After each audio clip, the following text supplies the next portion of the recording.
ጣልውድ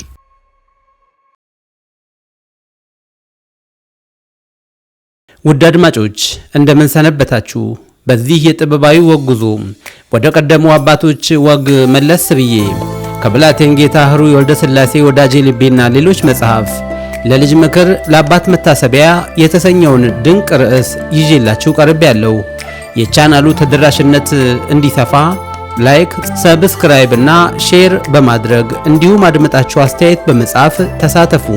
እነሆ ከፍ ያለ ቁም ነገር የሚጠቀስበት የብላቴን ጌታ ህሩይ ወልደ ሥላሴ ግሩም የትውልድ ምክር። ልጄ ሆይ ፈቃደ ሥላሴ ሐሳብ አታብዛ፣ ወደፊትም ምን ነገር ይመጣ ይሆን ብለህ አትጨነቅ። ምንም ሐሳብና ጭንቀት ብታበዛ የሚሆነው ነገር ሳይሆን አይቀርም። ወደፊትም እሾማለሁ እሸለማለሁ ብለህ በሐሳብህ ደስ አይበልህ። ለሰውም አትናገር። ምናልባት ከተናገርህ በኋላ ሳታገኘው የቀረህ እንደሆነ ታላቅ ኀፍረት ይሆንብሃልና ወደፊት የሚያናድድ ሥራ አትሥራ። በገዛ እጅህም በሠራኸውና ባለፈው ሥራ አትናደድ። ልጄ ሆይ ጌታ ለመሆን ትፈልግ እንደሆነ ጌትነት ማለት ያለ ሐሳብና ያለ ጭንቀት መኖር ነው። ሐሳብህ ሁሉ ከሞትክ በኋላ ወዲያኛው ዓለም ስለሚሆነው ስለ ነፍስህ ነገር ይሁን እንጂ በዚህ ዓለም በሥጋህ ስለሚሆነው ነገር እጅግ አትጨነቅ። በዚህ ዓለም ኑሮ ሁሉ እንደ እንስሳ ወይም እንደ ዛፍ ነው እንጂ ከነዚህ የበለጠ ኑሮ የለህም። እንዴት ትለኝ እንደሆነ እነሆ እንስሳ ተወልዶ ሳር እየጋጠ ውሃ እየጠጣ ያድጋል፣ ኋላም ያረጅና ይሞታል። ወይም ገና ሳያረጅ ሰው ይገለዋል። ዛፍም ከመሬት ይበቅላል፣ ያድጋል፣ ኋላም ያፈራል። ከብዙ ዘመን በኋላ ግን ያረጅና በገዛ እጁ በስብሶ ይወድቃል። ወይም ገና ሳያረጅ ለቤት ሥራ ወይም ለማንደድ አንድ ሰው ይቆርጠዋል። ሰውም እንዲሁ ከእናትና አባቱ ተወልዶ ያድጋል፣ ልጆችም ይወልዳል። ካደገ በኋላ ግን ያረጅና ይሞታል። ወይም ገና ሳያረጅ በአንድ በሽታ ወይም በጠላቱ እጅ ይሞታል። ደግሞ ከእንስሳና ከዛፍ ወገን ለክብር የሚሆን ለመከራም የሚሆን አለ። ከእንስሳ ወገን ለክብር የሚሆነው በመኳንንትና በነገሥታት ቤት ገብቶ በወርቅና በብር ዕቃ እየተጫነ ግምጃ እየለበሰ ጨው እየላሰ ደንገሎ እየዋጠ ይኖራል። ለችግር የተፈጠረው ግን በነጋዴ እጅ ገብቶ ጀርባው እስከሚላጥ እየተጫነ በደጅ እየቆመ መሬት ሲግጥ ያድራል። ከዛፍም ወገን ለክብር የሚሆነው የቤተ መንግሥት ሰረገላና አምድ ሆኖ ቀለም እየተቀባ በግምጃ እየተሸፈነ ይኖራል። ለችግር የሚሆነው ግን ለአጥር ወይም ለማገዶ ተቆርጦ በእሳት እየተቃጠለ አመድና ከሰል እየሆነ ያልቃል። ከሰውም ወገን እንዲሁ ለክብር የሚሆን ለችግርም የሚፈጠር አለ። ለክብር የተፈጠረው ነግጄ አተረፍኩ፣ አርሼ አመረትኩ፣ ዘምቼ ማረኩ ሳይል ሥራ ሳይሰራ ሳይደክም እንዲያውም በደግነት ጌታ ሆኖ በተድላና በደስታ ይኖራል። ለችግር የሚሆነው ሰው ግን ቢነግድ ትርፍ ያጣል፣ ቢያርስ አንበጣ ይበላበታል፣ በረዶ ይመታበታል፣ ከብት ቢያረባ ይሞትበታል፣ ቢዘምት ይቆስላል። በመጨረሻም ሁሉም ከመሬት የተገኙ ናቸውና ሁሉም ወደ መሬት ይመለሳሉ። ስለዚህ በዚህ ዓለም በሚሆነው ነገር ሁሉ አትመካ። ልጄ ሆይ የሆነውን ነገር ተናገር እንጂ ገና የሚሆነውን ነገር አትናገር። ሌሎችም ሰዎች ገና የሚሆነውን ነገር ቢነግሩህ አትመናቸው። ክፉ የሚሰራ እንዲጎዳ ደግ የሚሰራ ግን እንዲጠቀም የታወቀ ነውና ደግ ሥራ እየሰራ ብቻ ወደፊትህ የሚሆነውን ነገር ጠብቅ። ነገር ሁሉ ጊዜው ሲደርስ በግድ ይፈጸማል እንጂ ጊዜው ሳይደርስ አይፈጸምምና ለማንኛውም ነገር ቢሆን አትቸኩል። ልጄ ሆይ ወደፊት እንደዚህ ያለ መከራ ያገኘኛል ብለህ አትጨነቅ። ነገር ግን ሁሉ የሚሆነው በእግዚአብሔር ፈቃድ ነውና እርሱ በፈቃዱ ያመጣው አይቀርልህም፣ ያለ እርሱ ፈቃድ የሚመጣው አያገኝህም። እነሆ ይህንንም በምሳሌ አስረዳሃለሁ። ከገደል አፋፍ በሚወጣ ምንጭ ላይ አፈር ወይም ጉድፍ ቢጨመርበት ምንጩ በውስጡ እየገፋ ውሃው እየጠራ ይወርዳል እንጂ አይደፈርስም። እንደዚሁ ሁሉ የውስጥህን የሚያውቅ እግዚአብሔር ካልፈረደብህ ንብረትህ እየሰፋ ጠላትህ እየጠፋ ይሄዳል እንጂ ምንም ክፉ ነገር አይመጣብህምና አትጨነቅ። ደግሞ በኩሬ ውሃ ወይም በጉድጓድ ውስጥ አፈር ወይም ጉድፍ ቢጨምሩበት የውሃው ሽታ እየተለወጠ ውሃው እየደረቀ ይሄዳል እንጂ ውሃው ጥሩ አይሆንም። እንደዚሁ ሁሉ በእግዚአብሔር ፈቃድ የመጣውን መከራ በጉልበቴ ወይም በእውቀቴ አስቀረዋለሁ ብሎ መጣጣር በመከራ ላይ መከራ ለመጨመር እንጂ ሌላ ትርፍ ነገር አይገኝበትም። ልጄ ሆይ ይህ ዓለም ቀድሞ ከወዴት መጣ ኋላስ ወዴት ይሄድ ይሆን ብለህ ለመመርመር አትጨነቅ። እንኳን የዓለምን ነገር የራስህንም ነገር መርመረህ ለማወቅ አትችልም። ሐሳብህም ሁሉ ለዛሬ ብቻ ይሁን እንጂ ላለፈው ቀን፣ ለትናንቱ ወይም ለሚመጣው ቀን ለነገ አታስብ። ልጄ ሆይ ወዳጅ ማለት ሰው አይምሰልህ። ነገር ግን ወዳጅ ማለት ጊዜ ነውና በጊዜህ ሁሉም ይወድሃል፣ አለ ጊዜ ግን ወዳጅህ እንኳን ይጠላሃል። ጊዜ ማለትም ቀንና ሌሊት አይምሰልህ። ነገር ግን ጊዜ ማለት የእግዚአብሔር ሐሳብ የሚፈጸምበት ነው። ስለዚህ በሆነውም በሚሆነውም ነገር ሁሉ የእግዚአብሔር ፈቃድ ይሁን እያልክ ተቀመጥ። ልጄ ሆይ ብዙ ተድላና ደስታ ለማድረግ አትጨነቅ። ይህንን ለማድረግ የፈለግህ እንደሆነ ግን ለሰው መራራትና ደግነትን አታገኛቸውም። ስለዚህ ተድላና ደስታህ በልክ ይሁን። ዕድሜህንም ያለ ሐዘንና ያለ መከራ በደስታ ብቻ ለመጨረስ አይሆንልህም። ነገር ግን ሐዘንና ደስታ ከባህሪ ጋር በአንድነት ተዋህደው የሚኖሩ ናቸውና በዕድሜህ ሙሉ ሁሉንም በየተራ ታገኛቸዋለህ። ካልሞትክም በቀር ከሐዘንና ኃጢአት ከመስራት አትድንም። ልጄ ሆይ መቅሰፍት ይመጣብኛል ብለህ አትጨነቅ። ትልቅ መቅሰፍት ማለት ሐሳብ ማብዛት ነው። ልጄ ሆይ የሰውን ነገር ችሎ ለማይኖርና ሐሳብ ለሚያበዛ ከኃጢአቱም ለማይመለስ ሰው ቶሎ መሞት ይሻለዋል። ልጄ ሆይ ደጉን ሰው ለማጥፋት አታስብ። ደጉን ሰው ለማጥፋት ብታስብ ግን ራስህን ጨምረህ ታጠፋለህ። ለሌላ ሰውም የክፋትን መንገድ አታስተምር።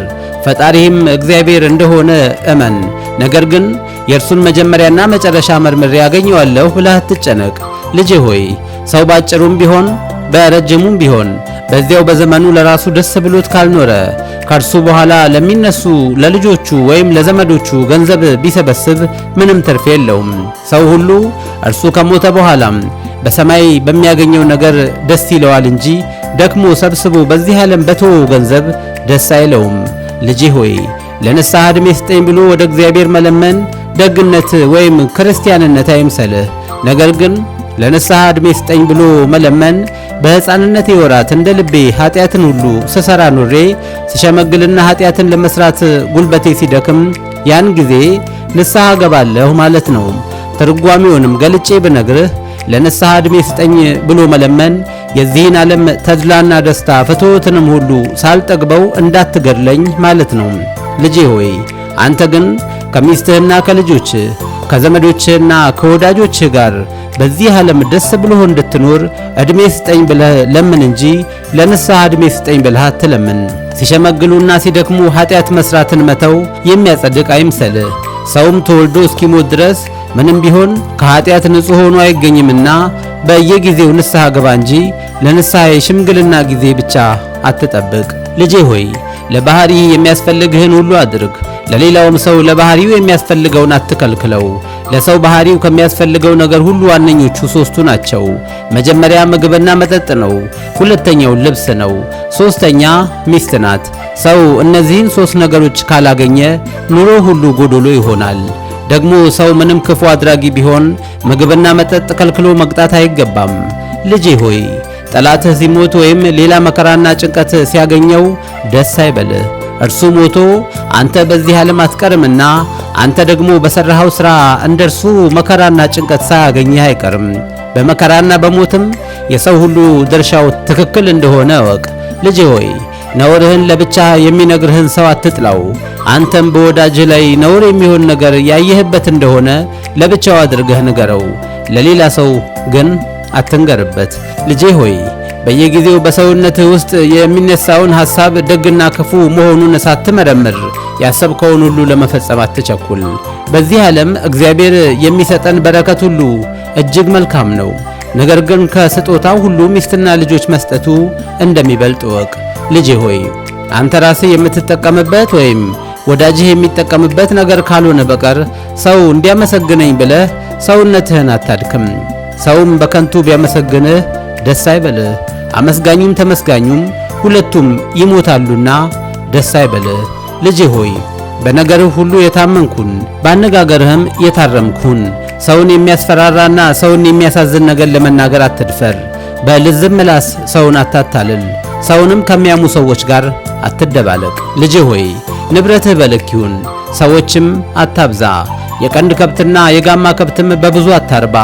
ላንተ የማይገባህን ነገር ከማንም ቢሆን አትቀበል። አንተም ለማንም ቢሆን የማይገባውን ነገር አትስጥ፣ የማታገኘውን ነገር አትመኝ። በዓይንህ ካላየህና እርግጥ መሆኑን ካልተረዳህ በቀር በማንም ሰው ላይ የሚወራውን ወሬ እውነት ነው ብለህ አትቀበል። ለሰውነትህ የሚያስፈልገውን ነገር ለማግኘት አስብ እንጂ ሰው የሚጠፋበትን ሰው የሚጨነቅበትን ነገር አታስብ። ልጄ ሆይ ሮጠህ ለማታመልጠው ነገር አትሽሽ፣ እርሱም ሞት ነው። ደጋ ብትወጣ፣ ቆላ ብትወርድ፣ ወንዝ ተሻግረህ ብትሄድ፣ በዋሻ ብትደበቅ፣ ጠመንጃና መድፍ ይዘህ ብትሰለፍ ምንም ቢሆን ከሞት ለማምለጥ አትችልም።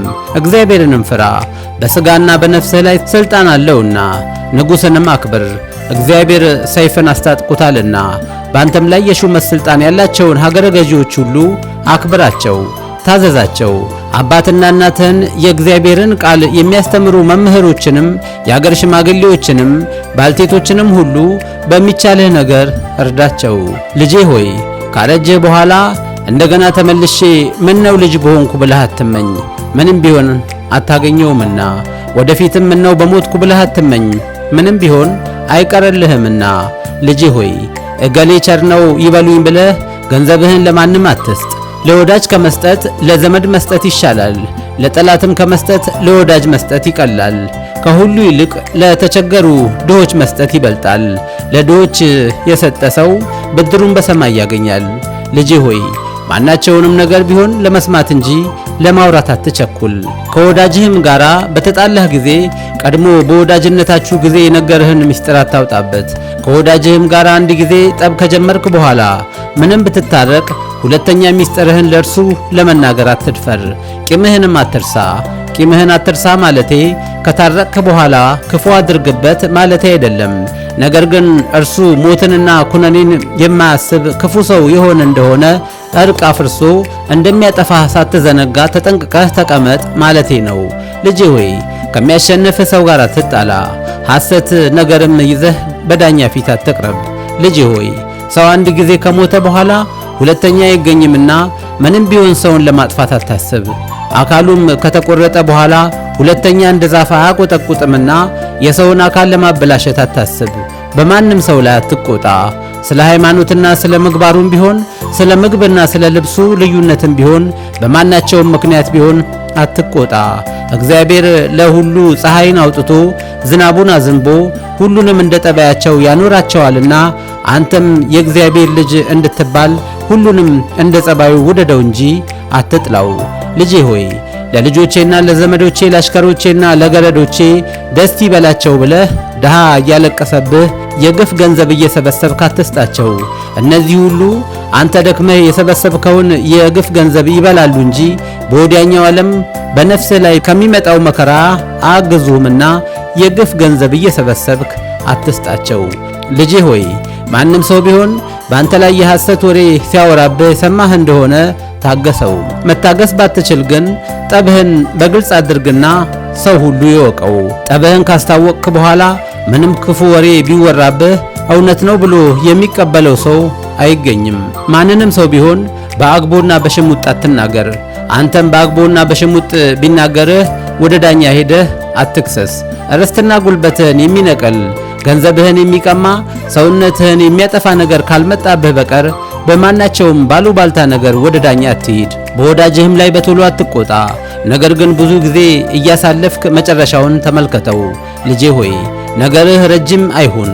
ለማድረግም የማትችለውን ነገር አደርጋለሁ አትበል። ከጎረቤቶችህ ጋር ተስማምተህ ኑር። ልጄ ሆይ ሰልፍ ለኃይለኞች ሩጫም ለፈጣኖች ባለጠግነትም ለሰራተኞች አይደለም፣ ነገር ግን ሁሉንም ጊዜ ያጋጥማቸዋል። ስለዚህ ሰውን ከመመልከትና ሰውን ከመጠበቅ ጊዜን መመልከትና ጊዜን መጠበቅ ይሻላል። ልጄ ሆይ የአንበሳና የነብር የሌሎችም አራዊት ግርማ ከመፍራት ይልቅ እግዚአብሔርን የማይፈሩ የክፉ ሰዎችን ፊት ፍራ። የዱር አራዊትን ለመግደል ካልፈለጓቸው እነርሱ ፈልገው አይመጡም። ክፉ ሰዎች ግን ሰውን ፈልገው ካላጠፉ እንቅልፍ አይወስዳቸውም። ከተሳለ ጦር ይልቅ የክፉ ሰዎች ምላስ ጠልቆ ይወጋል። ልጄ ሆይ ለባዕድ አትበለጥ። ምንም ቢከፋ ዘመድ ምንም ቢጠም መንገድ የተባለውን ምሳሌ አትርሳ። የባዕድ ፍቅር እስከ ጊዜው ነው፣ የዘመድ ፍቅር ግን እስከ ጊዜ ሞት ድረስ ይዘልቃል። ልጄ ሆይ ለሁሉ ጊዜ ያለው ብሎ ሰለሞን የተናገረውን አትርሳ። ይህንንም ነገር ለማስረዳት ሌላውን ነገር ሁሉ ትቼ የጌታችንን ነገር እጽፍልሃለሁ። አይሁድ በጌታችን ላይ በቅናት የተነሱበት ገና ሲጸነስ ጀምሮ ነው። ከዚያ ቀን ጀምሮ እስከ 33 ዓመት ከ3 ወር ድረስ ጌታችንን ለመግደል ያስቡና ይመካከሩ ነበር። ጌታችንም በየምኩራባቸውና በቤተ መቅደሳቸው በግልጥ ሲያስተምር ነበር። ግን ጊዜው እስኪደርስ በእርሱ ላይ እጁን ያነሳበት ሰው አልነበረም። ጊዜው በደረሰ ጊዜ ግን እውነቱን ሐሰት፣ ጽድቁን ኃጢአት፣ ብርሃኑን ጨለማ አድርገው ሲነሱ ነገሩ በቶሎ ተፈጸመላቸው። ይህም ጊዜው ስለደረሰ ነው። ጌታችን አይሁድ ሊይዙት በመጡ ጊዜ እንደዚህ ብሎ መለሰላቸው። ሁልጊዜ በመቅደስ ከናንተ ጋር ነበርኩኝ፣ እጃችሁንም አልዘረጋችሁብኝም። ነገር ግን ይህቺ ጊዜያችሁ ናት፣ የጨለማውም ስልጣን ተገፈፈ። ጌታችን እንዲህ ማለቱም ማናቸውም ነገር ቢሆን በጊዜው ይፈጸማል እንጂ ከጊዜው አያልፍም ሲል ነው። ስለዚህ ጊዜን አልፋለሁ ብለህ አታስብ፣ ግን በኃጢአት የመጣውን ክፉ ጊዜ በንስሐ ለማሳለፍ ይቻላል። ልጄ ሆይ እኔ ደግ ሰው ነኝና ጠላት የለብኝም ብለህ አትናገር። ጠላቶችም የሚነሱ በክፉ ሰው ላይ ብቻ አይምሰልህ። ግን አንተ ደግ ሰው ሆነህ ጠላቶችህ ቢነሱብህ እግዚአብሔር ይረዳሃልና ምንም አትፍራ። ለጊዜው እንኳን ባይረዳህ ሊፈትንህ ነውና እግዚአብሔርን አትጠራጠር። እግዚአብሔርን ከማይፈሩ ሰዎች ጋር ባልንጀርነትን አታድርግ፣ በክፉ ምክራቸውም አትደባለቅ። ምንም ብትጨነቅ ሀገርህ የሚጠፋበትን ምክር አትምከር። ልጄ ሆይ በሥራው ሥራ ትርፍ ነገር አላገኘሁም ብለህ ሥራህን አትተው። ነገር ግን በአንዱ ወገን እምቢ ቢልህ በሌላው ወገን ፈትን። ለሥራ ሁሉ ዕድል አለውና እግዚአብሔር ድካምህን አይቶ በአንዱ ወገን ሳይረዳህ አይቀርም። ልጄ ሆይ ጦርነት ይመጣብኛል ብለህ አትፍራ። ጦርነት በሰው ሁሉ ላይ ይመጣል እንጂ በአንተ ላይ ብቻ አይመጣም።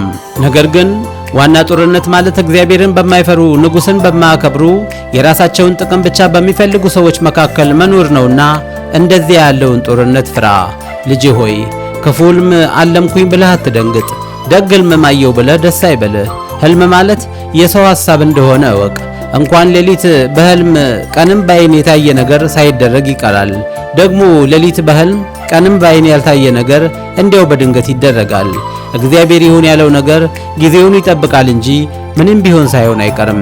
ልጄ ሆይ አካልህና ልብስህ ዘወትር ንጹሕ ይሁን። እጅህን ለሥራ፣ ዓይንህን ለማየት፣ ጆሮህን ለመስማት ፈጣኖች አድርግ።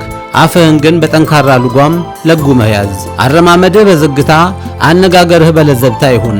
ያልነገሩህን አትስማ፣ ያልሰጡህን አትቀበል፣ ያልጠየቁህን አትመልስ። ሽቅርቅር አትሁን። ንብረትህ ጠቅላላ ይሁን። ምግብና መጠጥህ በልክ ሆኖ ያው የጸዳና የጣፈጠ ይሁን። ምግብና መጠጥህም የሚቀርብበት ዕቃ ሁሉ ንጹሕ ይሁን። የምትተኛበት አልጋና የምትቀመጥበት ስፍራ ከእድፍና ከጉድፍ ንጹሕ ይሁን። በእውነትና በሚገባ ነገር ሁሉ ይሉኝታ አትፍራ። የምትሠራው ሥራ ሁሉ የመንግሥት ሥራ ካልሆነ በቀር ፖለቲከኛ አትሁን።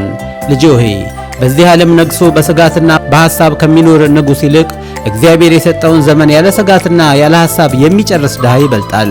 ልጄ ሆይ እግዚአብሔር የሚቀየምበት ንጉሥ የሚቆጣበት ሰው የሚጠፋበት ነገር ካልሆነ በቀር ያሰብከውን ከማድረግ አትመለስ። ነገር ግን በዚህ ዓለም ለሥጋህ ጥቅም በወዲያኛውም ዓለም ለነፍስህ ጥቅም የሚሆን ነገር ካልሆነ በቀር ለስሜ መጠሪያ ይሆናል ብለህ ሰውነትህን እጅግ አታድክም። ልጄ ሆይ ወደቅኩኝ ብለህ እጅግ አትዘን። ደግ ሰው የሆንክ እንደሆነ ከወደቅክ በኋላ ትነሳለህና፣ ደግሞ ተነሳው ብለህ በጣም ደስ አይበልህ። ክፉ ሰው የሆንክ እንደሆነ ከተነሳ በኋላ ትወድቃለህና። ልጄ ሆይ በሚስትህና በልጆችህ በቤተሰቦችህም ላይ ጨካኝና ቁጡ አትሁን። ያለ ሥርዓትም ሲኖሩ ዝም አትበላቸው። ለምን ብትለኝ አንተም ሰነፍ ትባላለህና እነሱም ላይ ቅጣቱን ታመጣባቸዋለህ። ወረተኛም አትሁን፣ የሠራተኛም ደመወዝ አታስቀር። የንጉሥን ትእዛዝ ጠብቅ። በቆላ ሀገር አትኑር፣ ብዙ ሥራም አትጀምር። ነገር ግን ልብህ የወደደውን አንዱን ብቻ አጠንክረህ ሥራ። ልጄ ሆይ ጨቅጫቃና ልከኛ ሚስት፣ ትዕቢተኛና ልግመኛ አሽከር በቤትህ አይኑር። የዕለት ምግብና ልብስ ካልቸገረህ በቀር ሥጋና ቅቤ ለመብላት ጠጅና ጠላ ለመጠጣት በጌጥ ለማጌጥ ብለህ ገንዘብ አትበደር። በኋለኛውም ወዳጅህ ፊት የቀድሞውን ወዳጅህን አትማ፣ በእኔም ጊዜ ይኸው ነው ብሎ ይታዘብሃልና። ልጄ ሆይ የዚህን ዓለም ብልጽግና ወይም ክብረት ለማግኘት እጅግ አትድከም። ይህንንም ለማግኘት እጅግ አትሩጥ። እንኳን የዚህ ዓለም ክብር የወዲያኛውም ቢሆን እግዚአብሔር ለመረጠውና ለታደለ ነው እንጂ ለሮጥ አይሆንምና።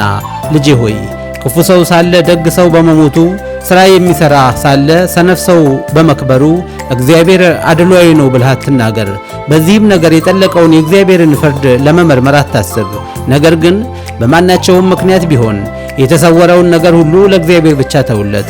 ልጄ ሆይ ከጌታ ጋር ሳለህ በፍጹም ልብህ አገልግለው፣ ትእዛዙንም ጠብቅ። በፍጹም ልብህ ለማገልገል ትእዛዙን ለመጠበቅ የማትችል የሆንክ እንደሆነ ግን ተሰናብተህ ሂድ እንጂ ጌታህን አታስቀይመው። ያለዚያ ጌታህ ይቆጣና ይቀጣሃል፣ ወይም ደሞዝህን ቆርጦ ያስቀርብሃል። ልጄ ሆይ ከቤተ ክህነት ለመኖር የወደድክ እንደሆነ መልካም ወደድክ። ነገር ግን ቄስ ወይም ዲያቆን ለመሆን አስብ እንጂ ደብተራ ለመሆን አታስብ። ጠንቋይና አስማተኛም አትሁን። ምንም ጥንቆላ ብታበዛ እግዚአብሔር ይሁን ብሎ የፈቀደውን ነገር ለማስቀረት ወይም አይሁን ብሎ የተናገረውን ነገር ለማድረግ አይቻልህም። ወደ ጠንቋይ ቤትም አስማተኛ ቤትም አትሂድ። እግዚአብሔር መልካምም ያደርግልህ እንደሆነ ክፉም ያደርግልህ እንደሆነ ጊዜው ሲደርስ ሁሉም አይቀርምና። ውድ አድማጮች ተከታዩን ክፍል በቀጣዩ ጊዜ ይዤላችሁ ቀርባለሁ። የዛሬውን ከማብቃቴ በፊት ግን እንደተለመደው እንዲህ ብዬ ልሰናበት። አህያ ጭንቅላቷን በመነቅነቅ ብቻ ጆሮዎቿን ነቅላ አትጥልም። ወንድዬ ካሳ ነኝ።